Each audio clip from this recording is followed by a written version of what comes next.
Mm. Hi, everyone. So Adam, I'll introduce you to Adam Gibson. Now, Adam's a bit of a character. I met him 10 years ago in the same mastermind or think tank group, but I met Stephen Pettit. And about 10 people in a bit of a mastermind group, and why I'm such a fan of these groups. And of that group, the main two people I stayed in contact with are, of course, Adam and Stephen. So Adam has basically been very big on pretty much freedom, all the kind of stuff that we're all into. He, in fact, ran a whole thing about parents by choice during COVID, helping empower parents with the homeschooling and the crazy shutdown of the flu and things like that, and speaking out quite heavily. So he was, and we've stayed in contact since then. And one of the things that Adam contacted me recently in saying there'll be a COVID phase 2, we both agreed, in some form, financially, however it's going to look. And it's critically important that people are ready for how basically it's going to come. And so Adam was sharing with me a few weeks ago over in New South Wales or Byron Bay about what he saw as coming and about his concept of setting up a brand called Uncoercible to help people become completely uncoercible and able to stand in their truth and stand their ground, which of course myself and Stephen very much resonated with, and I'm sure everyone else will resonate with.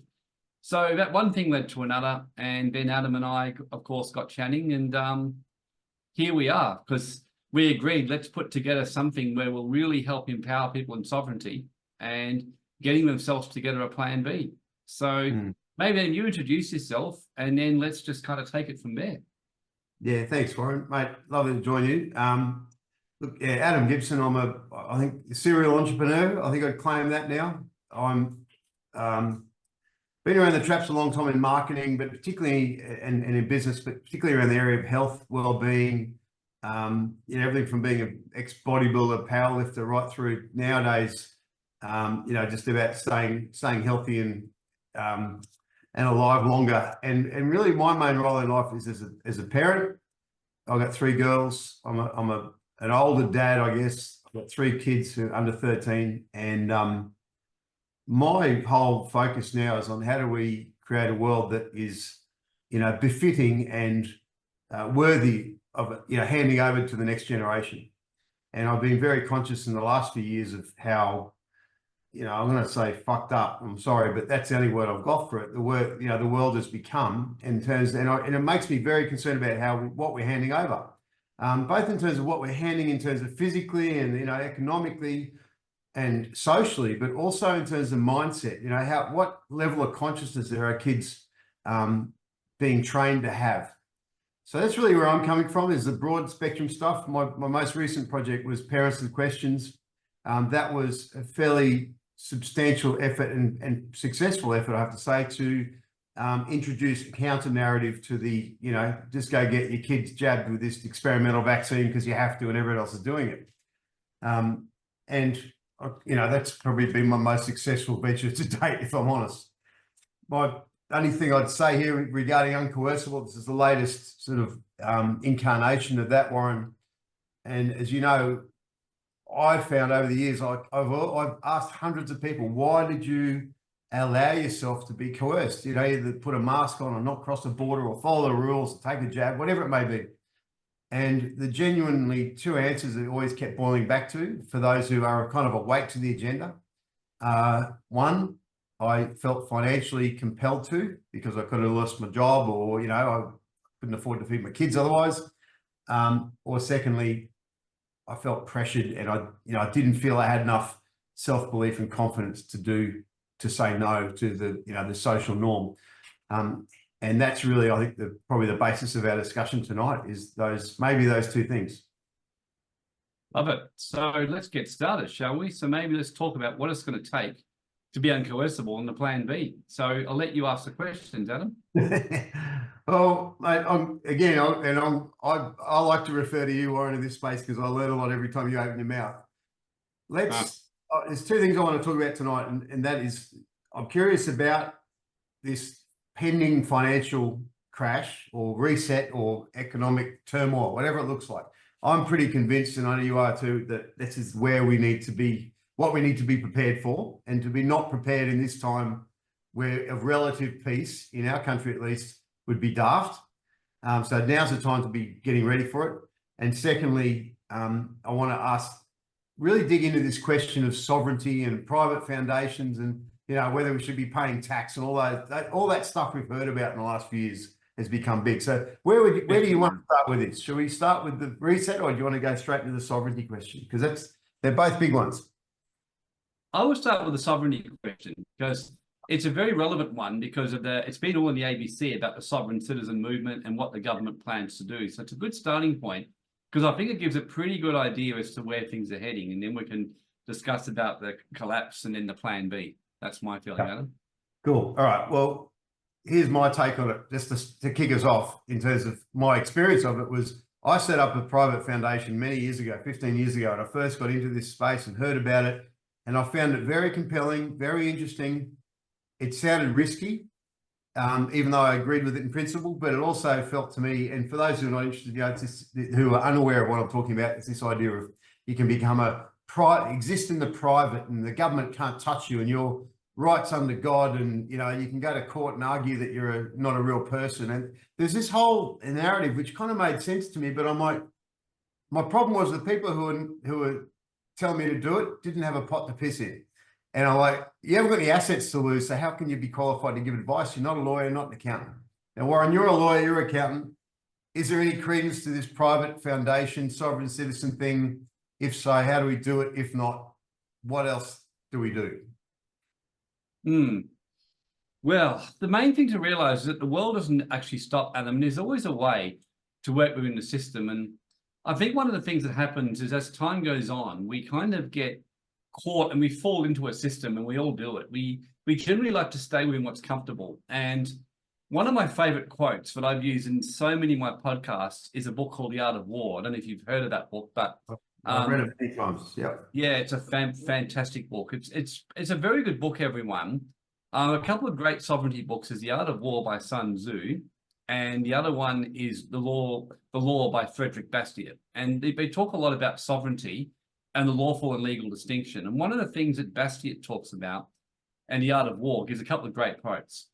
The law by Bastiat says that you've always got to distinguish between what's lawful and legal. Like, for example, it could be legal to basically, for the government, and I'm being extreme here, to come in and kill your children because the law says the population's too big. It doesn't necessarily mean it's lawful, but it can be legal. It can be legal to mandate a vaccine upon people and force it into people and have your underwear ripped off, like Section 158 of the Public Health Act says in WA, which it actually does.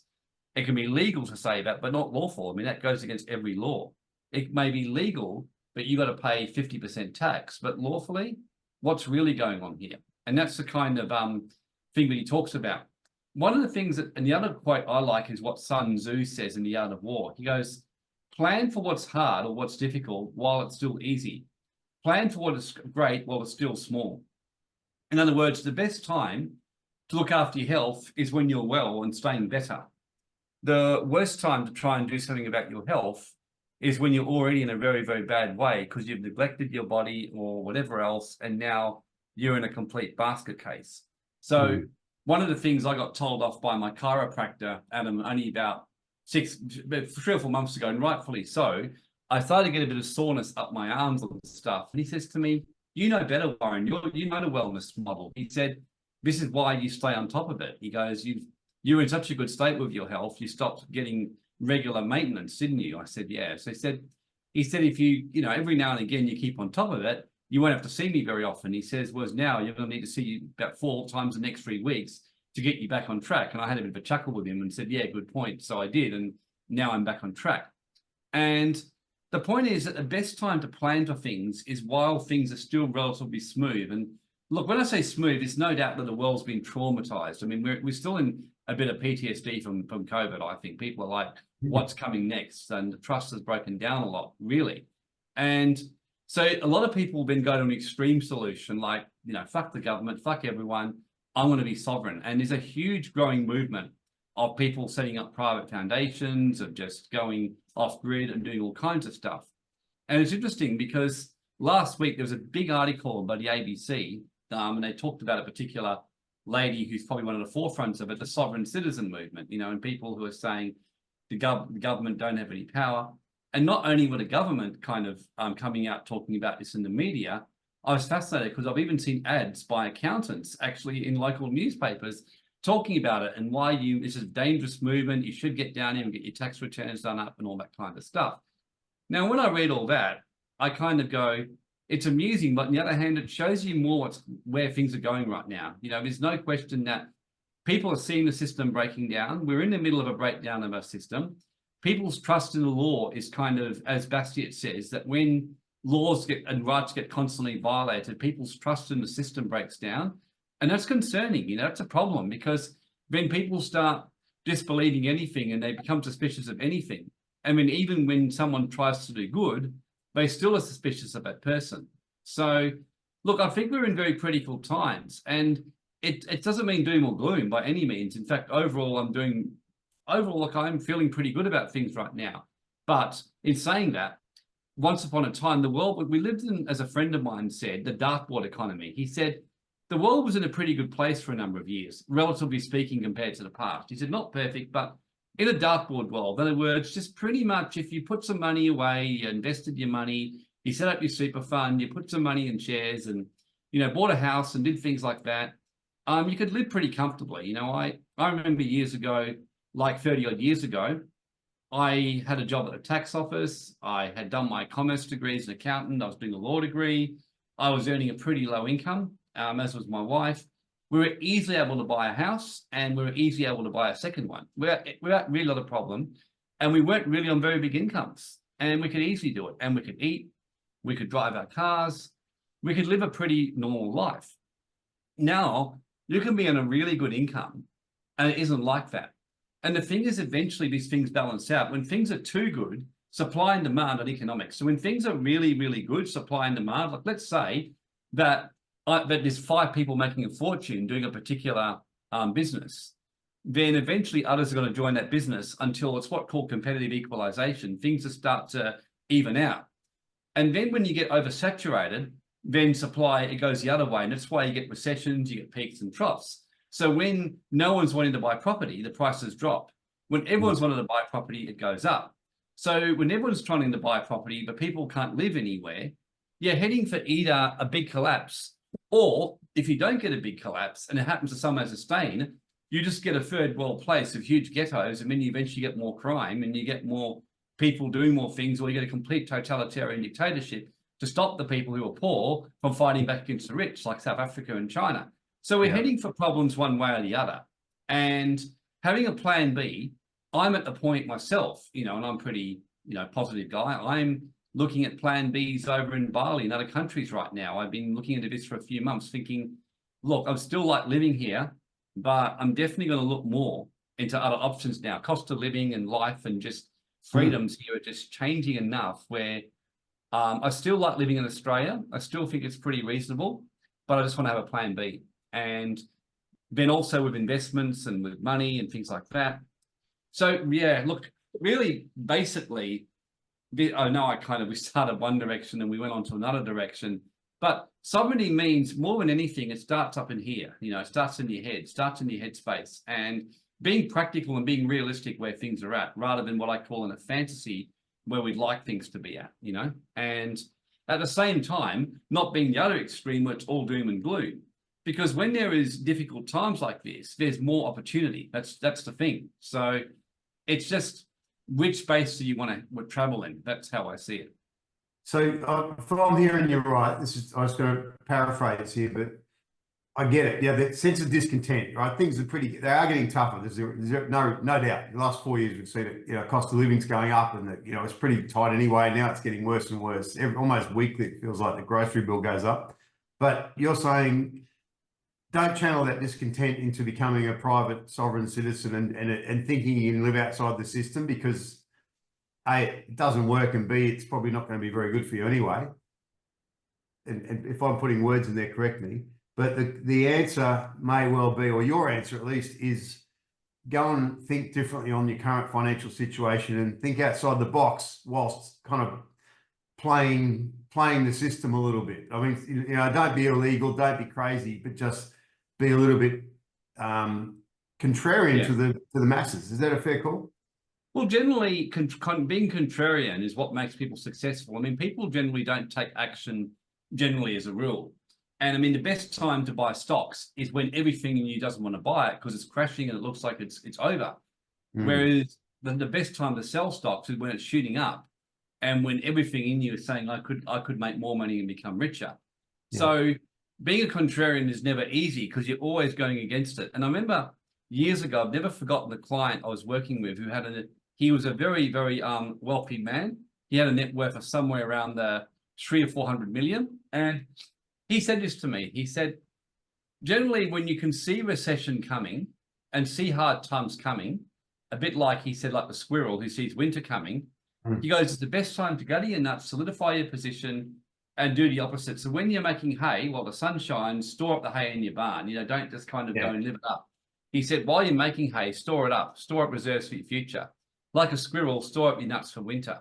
But he said, when the hard times hit and it's really bad, he said everything is absolutely crashing, so to speak, or when he said that's the time often when you do the opposite. And in fact, I was teaching this in a spiritual teaching manifestation seminar. I was saying that one of the things that the Bible talks about is the laws of wealth. And one of the things it says is Jesus always refers to farming. And a lot of the secret societies and movements all refer to these teachings of King Solomon and Christ in growing wealth. And the reason that Christ refers to farming is that you ask a farmer about what they do if they've had a bad crop. And I asked some farmers, I said, if you have a bad crop, what would you do? Would you cut your expenses? And they go, no, you've got to actually borrow more or you're going to go broke regardless. So in other words, when you got a very low crop, you're going to have to, put more effort in. Whereas when you've got a bumper crop, you sell some of it off, put it aside, and then build up reserves for any drought which can come your way. So that's the kind of principle. And so if you are basically very vulnerable financially, this is the time to take more action and step up and do more things than you would normally do, for example. And if you're doing quite well right now, you want to be preserving and getting ready for the winter. So squirrels are smart. They get ready for winter, they put things aside, they do that. While at the same time, it doesn't mean you stop your life and see the opportunity. I mean, quite the contrary right now. I think that there's a lot of opportunity right now. And I'm seeing it online with business. I'm seeing it with, different things. There's always opportunities and ways to make money. I mean, it always is. Yeah. And you just got to kind of adapt and go with the flow, so to speak. But at the same time, you want to be keeping the wealth that you're making as well as going forward, a bit like my wellness model. So when I'm basically, if I just tried to maintain what I've got, I probably would lose it. So the idea is to maintain it and then grow it, maintain it and grow it. So in other words, make sure I stay on top of my health while at the same time continue to do things to get better at what I'm doing. And as an example, I've discovered this new health therapy called Skeena. The Russians bought this machine years ago to get there. You've heard of it, to get peak performance from their astronauts and sporting people. And I was told about it 3 months ago. And so I started seeing the lady who brought it to Australia, who I found out lived in my city, to my delight. Absolutely brilliant. That's what she said, she said, it's amazing with you because most people come for 3 or 4 treatments, fixes whatever health problems are going on, and then they don't come and see me anymore. But I said, well, I want to get to the point not just being fixed. I want to be in immaculate shape. So last time I saw her, she said, well, let's really get you into a peak state with your body. So she was working on peak stuff with me and getting me even better. So it doesn't matter where you're at. You want a plan B. If you're already doing okay, then you want to be doing even better. You want to be positioning yourself ready for crisis because, if you've got crypto sitting there in the right place, and I'm not giving financial advice, I emphasize this here, but logic tells me that gold and silver are going to go up a lot in the coming years. Logic tells me that cryptos are very likely to do very well unless there's some complete government cancellation and bringing in a digital dollar, which you can't write off. So, it's just positioning yourself, setting up your plan B with investments, even having stuff offshore out of your home country, things like that. So I put it in layers. So if you don't have anything, you want to get something. If you've got something, protect it and find ways to grow more what you've got. So, and above all else, underpinning everything else, it's a sovereign mindset. It's about knowing lawful versus legal. And that's what got me through COVID with the vaccine as an example. I was going to come back to this because everything you're saying is almost, it goes against what we get taught from school onwards. I think you just disappeared somehow, Warren, on the video. There it is. It's really obvious to me that we don't get taught these things. We don't have an education in it. The plan A, I'll be honest, I've been guilty of this myself, appears to be something we inherit by by default. We just got to take vague advice from different people and follow what everyone else kind of does. You're talking about a mindset which is, challenges that norm, which, we've learnt to do that in other areas of life in COVID, but it's now about, is it fair to say it's about shifting what's between the ears, and then the plan B is we'll re-educate ourselves around what else is possible in an arguably a contrarian manner. Is that a good assessment? Is a plan B is about having a different mindset to everyone else? Pretty much, yeah. And I mean, if you read the Sovereign Individual book by Rees Moggs and Davidson, they predicted the collapse of Western civilization as we know it. And they said that it would just go more into smaller sovereign communities and a change in the world order. They wrote this book back in 1995, and they just said, if you go through the history of the Roman Empire collapse, then you'll see it. And look, generally when good times happen, they're better than what you ever think they could be. And when bad times happen, they tend to be worse than you think they could be. And I don't think anyone, I mean, you told me, Adam, did you think before the start of COVID that you'd see the day when they'd shut the world down for the flu? If I told you in 2018, they're going to shut the world down for the flu, they're going to then bring in an experimental vaccine, they're going to make it obvious it is experimental, and then they're going to try and force it on you, and most people are not going to take it, but try and make you take it. What would you say to me? Inconceivable. Absolutely. Unbelievable. You just said to me, you're a fucking moron, Warren. Like, what are you going on about? Like, because in other words, it was inconceivable that people could be. But I remember some very, very wise people who I respected in early 2021 just said to me, Warren, I'm telling you, Australians are going to step up. They're not going to go ahead with this. And I just said to them, I'm telling you, they're not. I said, this is going to go really bad. So I was preparing for what is difficult because I thought, and I said to him, I hope I'm wrong.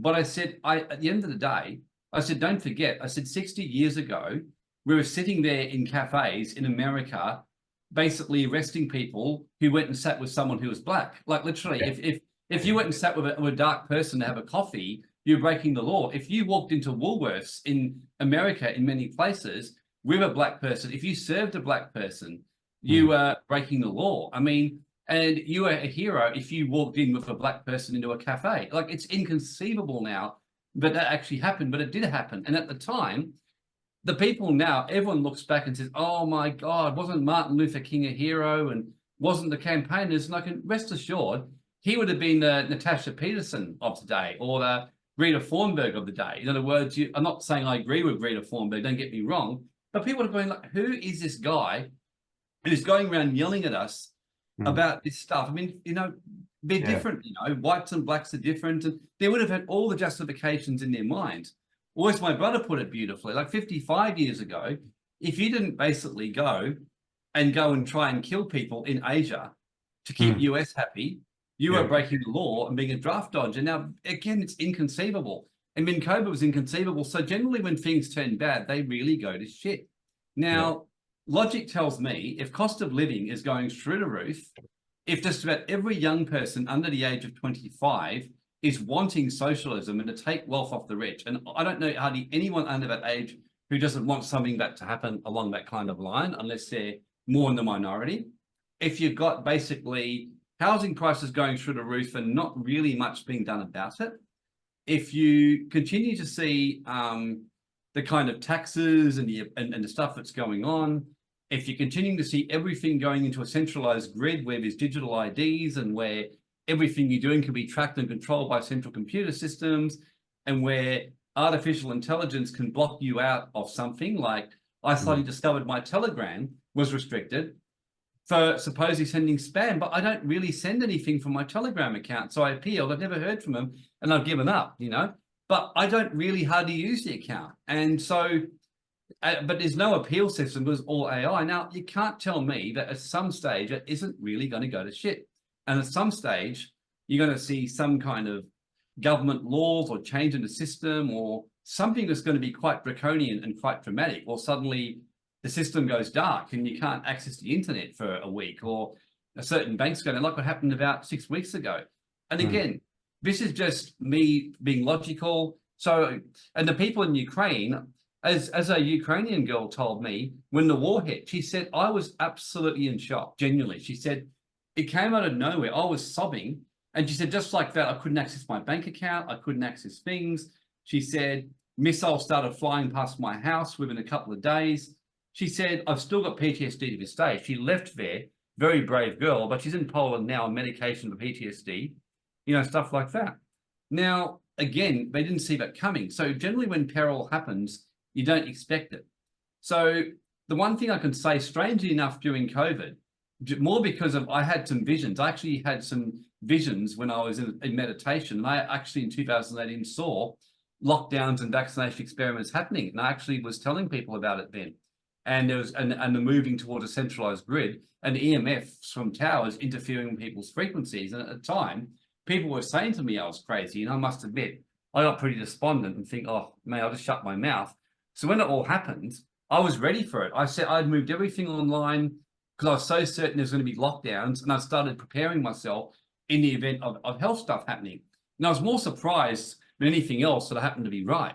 And I realized that in hindsight, generally because I would sit down, look over things practically, as well as getting these intuitions. So my intuition's telling me the world won't stop, I don't feel like sometimes people think, but I do feel we're going to gradually head into a bit of an abyss, a bit of darkness, but it's going to get pretty severe, and it will almost be considered normal to go socialist within 2 or 3 years. I think you'll find that there'll be a big push towards it. I think that right now in Australia, for example, Graham Daniels, who's a friend of mine, who's a billionaire connected with a major sovereignty family, was saying, if you look at the Banking Act, they can seize your gold within 30 days. Silver, for some reason, is missed out, but they can just take your gold off you. So a lot of people are moving and setting up offshore. And again, I hope none of that happens. But I remember when the Biosecurity Act came in 2015 and gave the permission for biosecurity hazards, I remember people saying, oh, we'll never do it. I'm saying, but why would they pass legislation putting something ready if they don't plan to do it or think about doing it? So I said, you got to realize when provisions are put like that in laws, it's in the event of things happening and in preparation for things. And again, in an ideal world, everything I'm saying is a crock of shit. Life will go on as normal. And that would be a great scenario. You know, it's kind of like in the best case scenario, I keep driving my car and don't have a crash and I waste my insurance money every year because I never get anything for it. I don't particularly hope I crash my car and get paid out by insurance. I'm not like Frank Gallagher in Shameless, who deliberately broke his leg so he could get paid 150 grand to cover a liver transplant. It's a, I don't know if you've seen Shameless, but it's the most ridiculous show. And, but yeah, he literally got his son to break his leg so he could get a trauma insurance payout. Now, I mean, so you can do that, but yeah, look, the plan B is not so much, and it is in many ways, it's the biggest waste of money you'll ever do in your life if nothing ever actually goes wrong. But if it goes wrong, it'll be the best investment you've ever put in your life. That's how I see it. Well, talk us through it then, mate. What are the components? Like, so, you know, we need to think differently around money. We're in uncertain times. What are the components of Plan B, and what do we need to look at? Just step it through. There's 7 or 8 parts to it from memory.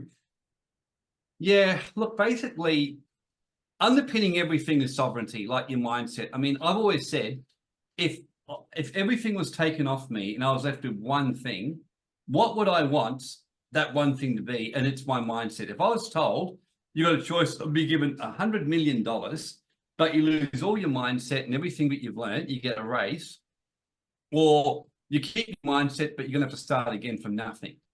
I'd say, well, neither scenario particularly appeals to me, but I definitely would prefer to have the mindset and starting again, because if you lose it, you know you can make it again. So it always starts by knowing your lawful rights, you know, that kind of thing. So that is absolute number one above all else that you could do imaginable, you know. So that's my number one thing. So the number two thing, so to speak, is so basically it's consolidate. The word is consolidate your income. So basically consolidate it in some form. So the best thing to do is to, you know, boost your income, make sure your salary and your income is secure, or basically, and find ways to keep growing or increasing or making sure your income is stable. That's the next thing. I would say it's very important, and finding ways to grow your income of some kind. So different business ideas or different ways to grow your income, different upsells if you're in business to what you can do to clients, or in your current job, are you going to get your job redundant by AI? And think worst case scenario, because believe you me, what AI is fast able to do, I reckon in 3 years from now, a lot of people are going to be out of jobs. And it won't, not everyone, but anyone who's mediocre or not really evolving will be out of work. It'll be that simple. Computers will take over your job. I like bookkeepers now and our admin, we just use offshore and there's more software. The other one too is to always manage your expenses, like keep them lean.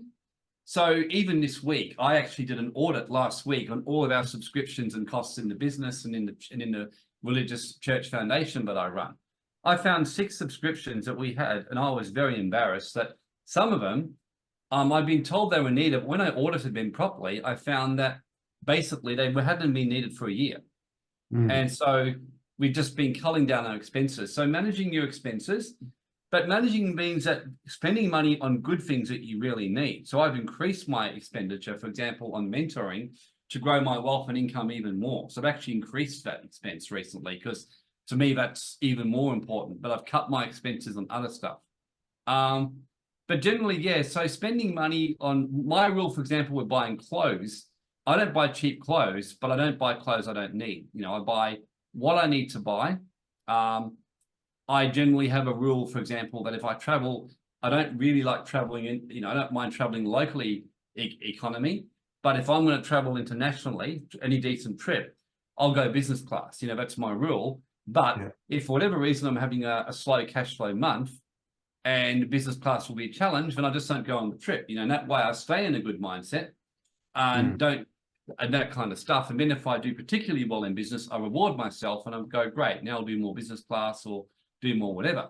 So managing your expenses doesn't mean going tight. It just means using your money wisely and things like that. And especially as we move more into this time, really finding ways to cut costs, because keeping in mind that as cost of living goes up, other costs can go down. You know, like you might be able to go back to growing some food or, you know, sharing with people. Or in my case, I've just found to myself that, you know what, I don't cut my food costs, but I will ask myself, do I really need to eat this? And half the time I was just eating for the sake of it. I mean, I was putting on excess fat. So funny enough, by cutting my food bill down, I still buy the best food and the best meat, but I just buy less of it now and I've actually got leaner.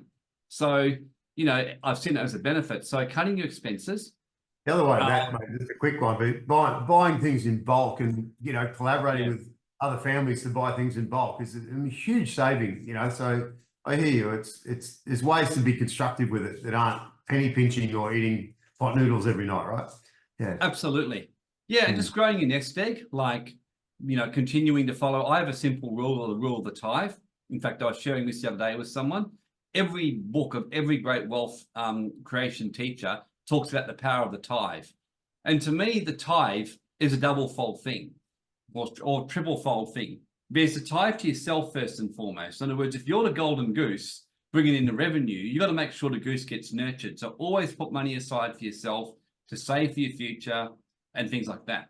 And then always give to serve the community. In other words, put some money into your whatever taxes you got to pay, your due, paying the tithe to basically the spiritual teacher. That's a very big one that every book talks about, like some kind of tithing to spiritual teachers to activate your wealth and give back on a consciousness level.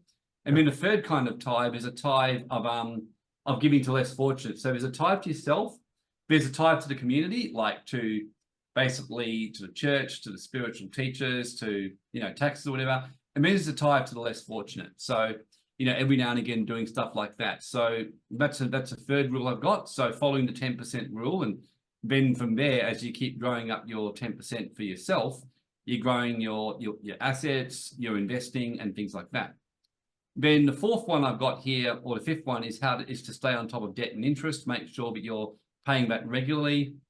Number 6 is asset protection and tax minimization, like protect your wealth to keep greedy gold-digging predators far from your assets. And as Kerry Packer said, don't give anything to the buggers that you don't legally have to do. Number 7, so go on. Do you want to just dig into that one a bit, Warren? Because asset protection is a big one. Yep. Just dig in a bit more what that looks like and seems like, because that's, again, it's a question that it's a term we all hear, but not always familiar with in terms of what it means. So what's it mean for the average Aussie with a home and maybe a job, or a business? Look, basically, it's like insurance asset protection. And I always ask people, Adam, this. I say, how many people own a car? And most people put their hand up. So my question is, for example, do you have a car, Adam? I do, yeah. Do you have car insurance on it? I do, yeah. Is that because you think you're going to crash it next week? I wasn't planning on it, but yeah, it's possible, yeah. It's possible. So you're getting it not because you plan to crash it, but because of what? Because it could happen, and I don't want to lose the car if it does happen, yeah. Yeah, you don't want to be caught out with the vulnerable position. So my next question, Ben, is I ask, is your whole net worth and your money for your family 100% so well secured that you know that no bugger could ever take it from you if they sued you? Well, I don't know. I'm going to answer. I hope so. No. We'll take steps, but I don't know for sure. That's kind of where I'm digging in on this. So, it's hard to find good advice on this. I found this is what I'm probably pointing out. It's hard to find people who are can really trust on this and really get it. And I know that you do. So where do we start exploring this one? But isn't that interesting? But you see, you didn't know. Imagine if I asked you, is your car insurance policy renewed? And I said to you, I don't know if it is or not. What would you say to me? You'd be like, you're brave, mate, wouldn't you? Also, you have to ask my wife. But yeah. But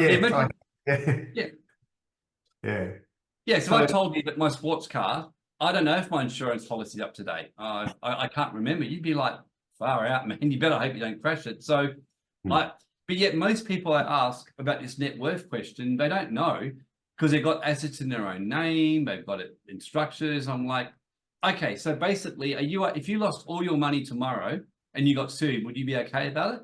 They're going, well, no, I'd be stressing like crazy. So I'm like, okay. So I'm like, basically it's protecting your wealth so no one can get near it, like putting it into structures, making sure it's protected and doing things like that. Yeah. And so is that one there. The other things I've got here, of course, is things like creating a residual income and learning skills to do that. Another big one is bulletproofing your records and keeping good records for audit time and compliance, just in case you ever get that one. And the last thing, which goes back to the sovereignty, but it's a double whammy, is about mastering your mindset to attract more prosperity into your life. And I cannot say that strongly enough, basically mastering your mindset and as part of your plan B and continuing to grow that and making sure you've got good mentors. And I just say to people, Roger Federer, Novak Djokovic, Carlos Alcaraz, the tennis players, all these different people, Victoria Azarenka when she was at the top of the world and people like that. Do they have coaches? And the answer is yeah. Like, why? Is it because they aren't any good? No, quite the opposite. They could probably whack their coaches 6-0, 6-0 in a game of tennis, but they know the importance of mentoring and keeping their mindset and keeping on top of their game. So that's another one, mastering your mindset, having good mentors and knowing that the more successful you get, the more you need mentors. Generally, you show me someone who's not willing to invest money in good mentors and good education and mastering, I'll show you someone who's not really going anywhere. Yeah, mate, I want to back this comment up because I've spent my whole life mentoring, coaching people. In the last 25 years, 30 years, nearly 30 years, it's been coaching business people primarily. And the best strategy in the world, the best business, the best marketing, none of it works well and flows if the primary person, the client, has a mindset issue about receiving and allowing money to, and not seeing money as something that's supercharged. It's almost like, sex, religion, vaccines, and money. Everyone's got these really heavy inbuilt beliefs around each of those things that determine where our mindset's at. And I used to say to my clients, like, if you want to know where your money mindset's at, go and look at your bank account. That tells you exactly. So, I mean, what are the breakthrough areas to go? I mean, one of the things I say is, you just said education and mentoring. Another one would be, who do you hang around with most? Because you're an average of the 5 people you hang around with most in that regard. What else is there in mindset with money? Because it is, I think it's the thing, honestly. Yeah, look, I'm a big believer. In fact, I even have a mindset coach when it comes to this. So I see once a month, and I saw them just this week, and they actually were saying to me, she's very, very good, because I was talking about manifesting more money for the next level. And she said, well, why would you want to manifest more money? Why don't you just want to have more money? And I was kind of like, that's a good point. She goes, yeah, have more money. She said, manifesting means it's still coming to you. Why not have it right now? And I was like, oh, that's good. No, BC, I didn't think like that. So she got me to focus on that, about having more money right now and giving thanks I have it more now. Because something about the subconscious and learning the laws of the subconscious, there's a very good book by Joseph Murphy about the laws of the subconscious mind. And he says the subconscious mind doesn't know really the difference between the future, the past, and the now. So if you say, for example, one day, the worst thing you could say is one day I'm going to make some money, or one day I will be rich, or one day I will be out of debt. Your subconscious doesn't hear anything other than I'm basically still in debt. I'm broke. So the worst thing you can do is say one day, or say at some stage, or soon I will. You're always better off to speak in the now. Like, I already have wealth today, and my wealth is only growing even bigger. So these are laws. This is another part of the mindset, the laws of wealth, like how you speak about wealth, being very mindful of your words. And if you think about something in your life you're very, very confident with, and I was speaking to a client just a couple of days ago who's a very good health practitioner, and she said about a profound realization she had. And she realized, because she said, I just know and expect my clients to get healed when I work with them, because she's got this unique style of working with clients. And she goes, I just expect and assume they're going to heal. And she said, it doesn't cross my mind they weren't. So when I'm dealing with them from day one, I'm talking to them on the assumption that they're going to, but they're already, that basically they're already fine. They've got everything they need. And then I'm just going to get the tools through to finish the process. And so they end up getting healed of stuff that others don't heal them from. But she said, I wasn't doing the same thing with my finances. And I just said, that is one of the most best, wisdom I've heard in, last couple of weeks from anyone. It was a really good, wise comment. Like, so if you're very confident in something, like you're a very good computer expert, like you just know, you see a problem and go, I know how to fix that. Oh yeah, that's cool. Or you're very good with something.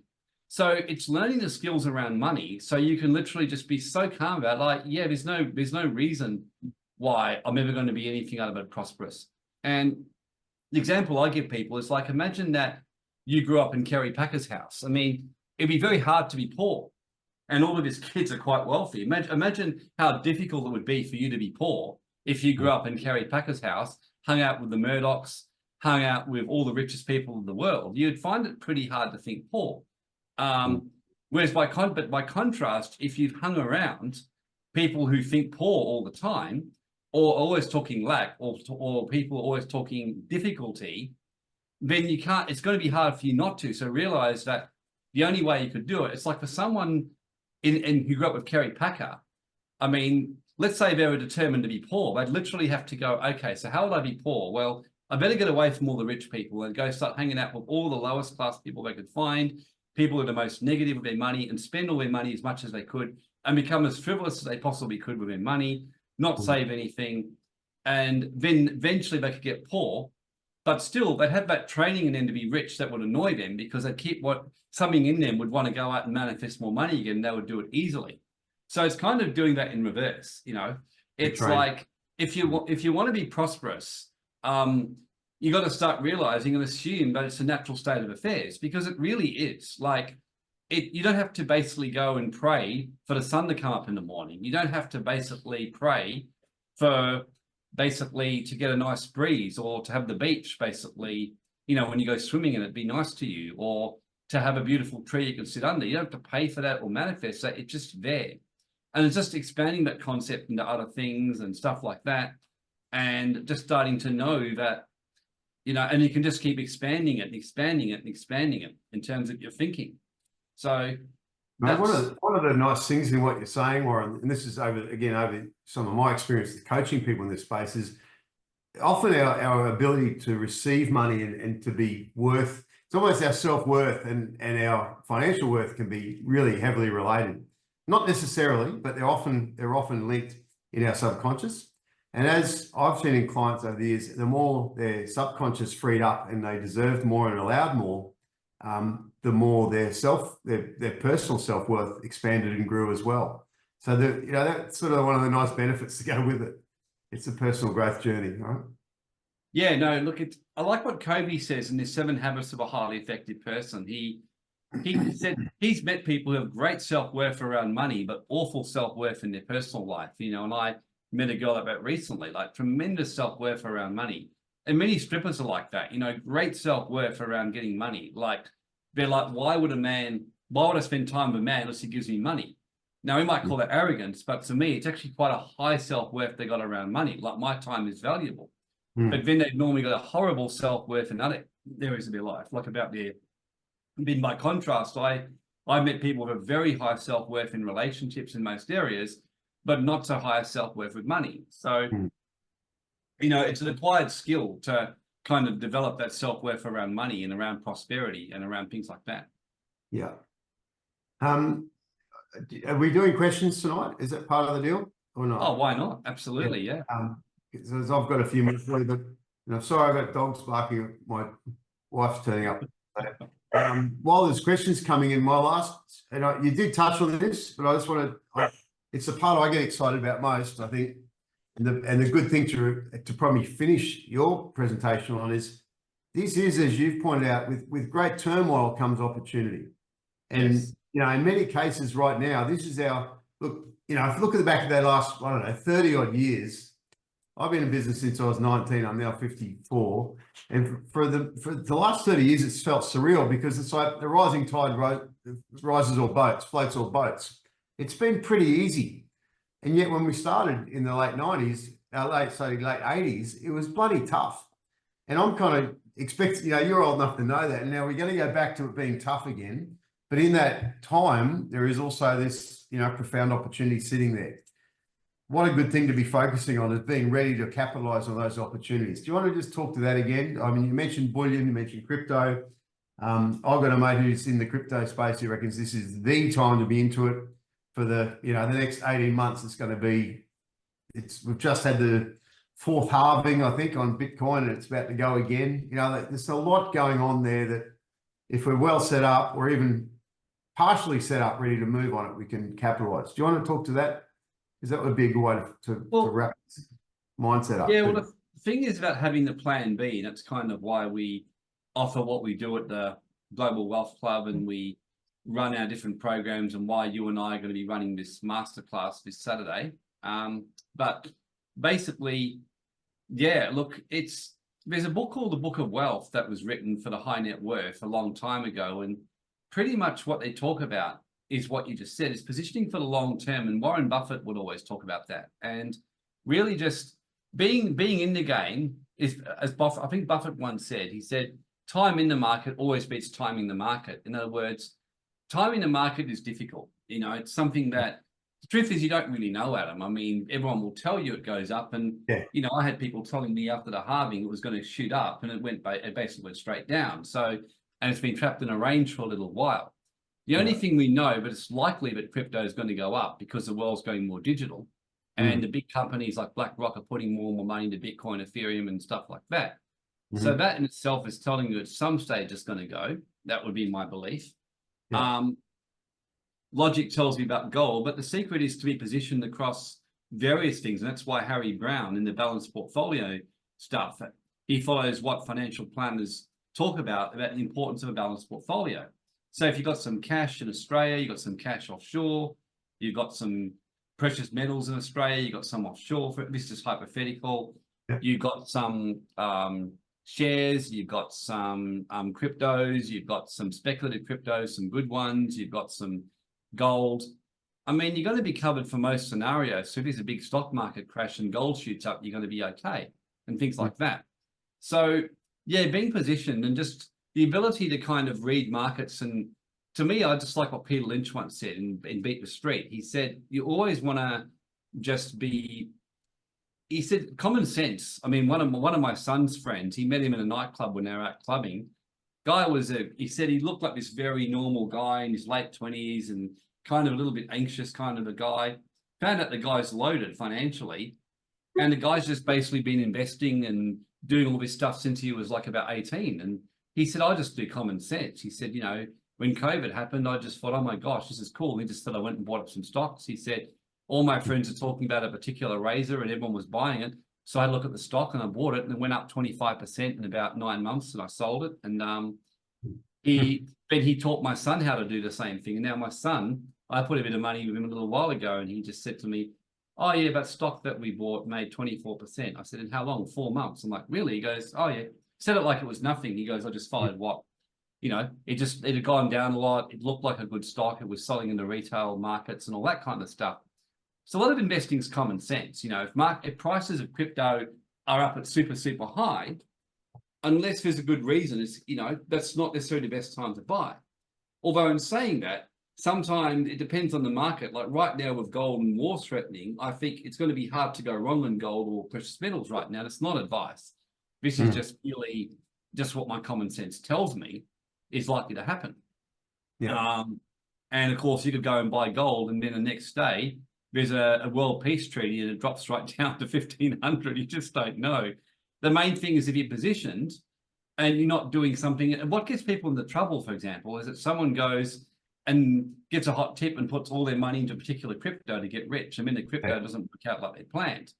So like when I invested in crypto or put money in there, I just put very small amounts in anything that was other than Bitcoin, Ethereum, or pretty strong cryptos, like very small amounts, and still did pretty well out of it. So it's just, a lot of it's just common sense, and following that portfolio. And this is why getting a really, really, really good mentor to guide you and get you started, it's like you couldn't go wrong doing that. That's my biggest thing. Or educating yourself and just positioning yourself to take opportunities, just putting yourself in place with your education and where your money gets put.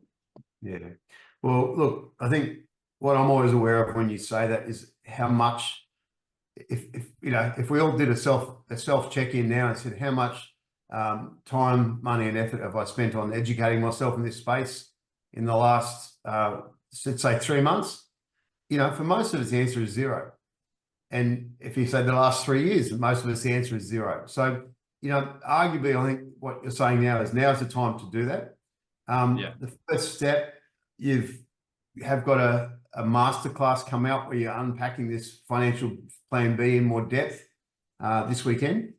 That's free. Yes. That's correct. It's free for everyone to go into. Yep. Yeah. And what's the main outcome free? that we're going to go into? Yeah. Well, it's a free one to really cover the 8 steps we've done today in a bit more depth and go into sovereignty in a bit more depth. At the end of it, we're going to be I'll be just straight up with people. We'll be making an offer for people to join, Financial B program. There'll be a starter program, which is like a Foxtel do it yourself, or basically for those who want more specific private mentoring, you'll be able to apply and get some help from, there's Stephen Pettit, there's myself or others or whatever. So, and there's different ways you can do that. So in terms of putting it together. So look, basically the masterclass was just going to cover these a bit more specifically with slides and giving some examples and things like that, giving some really good practical tools.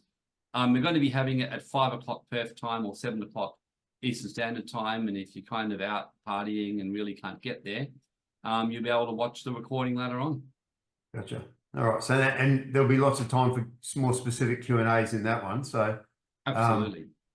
So I guess for this evening's recording, is there a couple of key questions that I actually don't have the questions coming through? Yeah. You're not getting the questions coming through? Actually, hang on. You should do, but I can see a question. It's from Greg. Greg says, asset protection is going to become questionable for investors who are subject to static land tax thresholds in a rapidly rising market of real estate values. Some investors are paying 10 to 30K as a state for the privilege of owning property in a trust or company. How can we protect against rampant land tax? Wazza? This is one of the ways that will fleece people of their assets. The problem is, Greg, I couldn't agree with you more. I think property is one of the easiest things to tax just because, number one, it's fixed to the land. It's difficult to do much in terms of planning. You can't just go and move it offshore like you do with a lot of things. Governments find it an easy target. That's why they hit stamp duty, they hit land tax. Then some, egregious governments hit, like even on companies and trusts, put extra penalty land tax as well and stuff like that.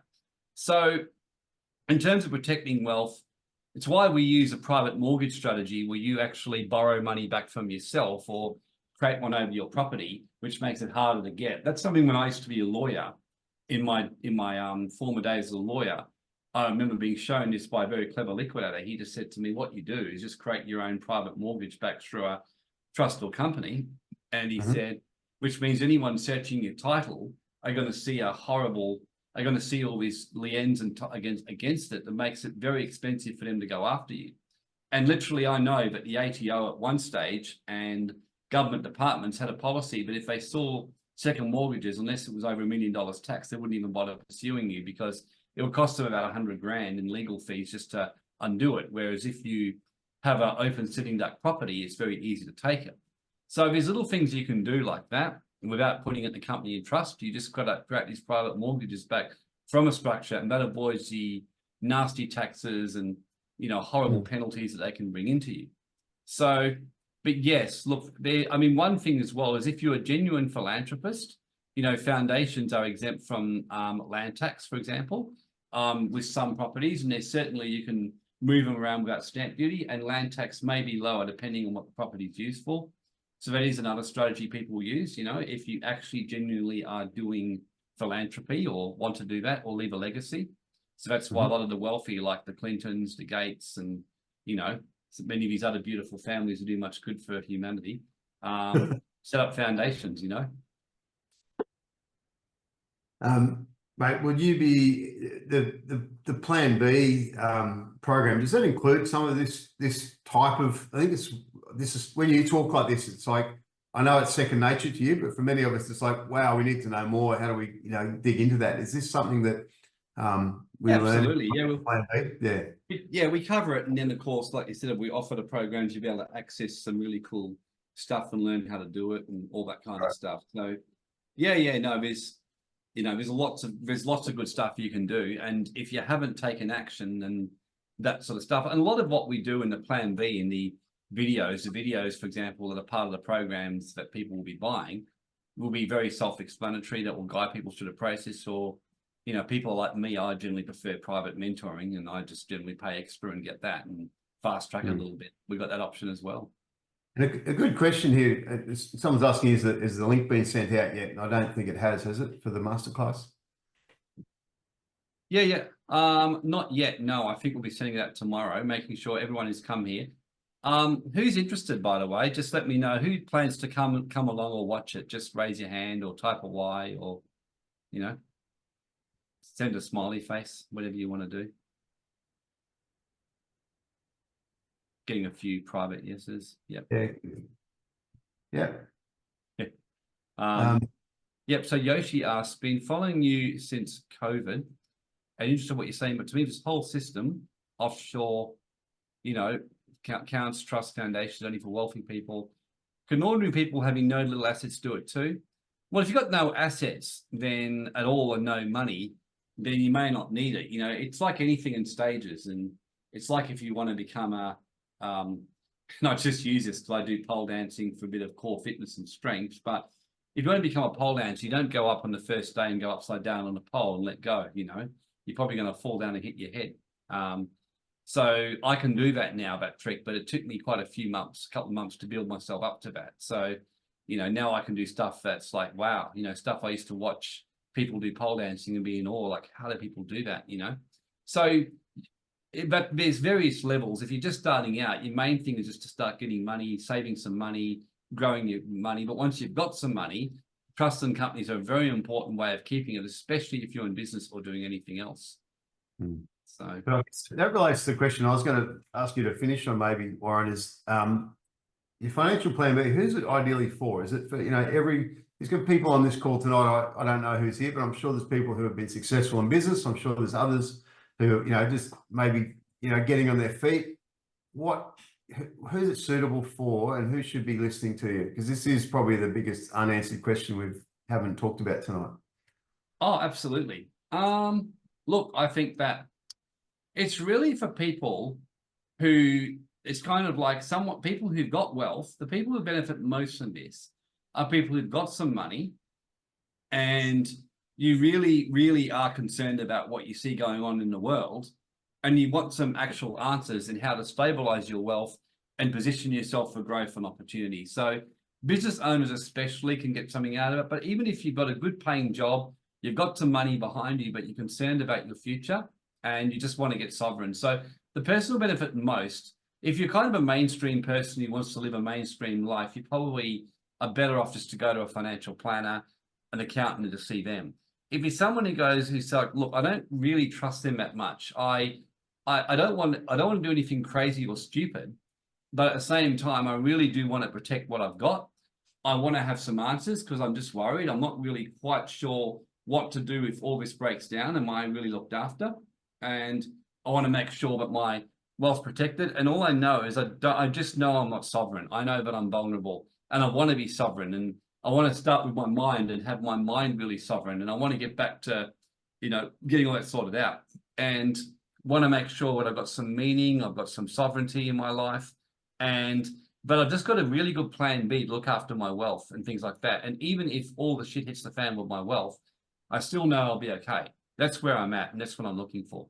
So you'll kind of walk away with the two things here at the start. One is around sovereignty and the mindset with sovereignty, and number two, some practical things you can do. So it's really for people who you're concerned about the future and what's coming in society, and you want to have a plan B. Gotcha. All right. My last question was, on the Saturday, will you cover this issue of title deeds on our property? Is that something you can talk to on the webinar, on the masterclass? Not much in the amount of time we've got. I don't know if we'll be able to cover that all that much. I mean, it will probably be mentioned briefly in asset protection.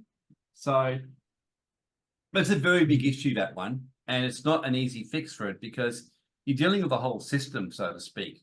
And the reality is, I mean, let's just be frank. If the government woke up tomorrow, they showed that during COVID. If the government woke up and decided to shut the world down for the flu, and the airport stopped letting people through without vaccine certificates or whatever, it's pretty hard to do an awful lot about it. I mean, there's a way through it, but it's not straightforward. And so if the title deeds suddenly get handed over and properties get effectively indirectly nationalized, it's going to take a pretty big collective effort and pushback to get that sorted out, So I'm a big believer in just diversifying, and that's why, in terms of property, using things like second mortgages. I mean, I have heard of people coming out with out there strategies, but I mean, diversifying things like that and diversifying your wealth.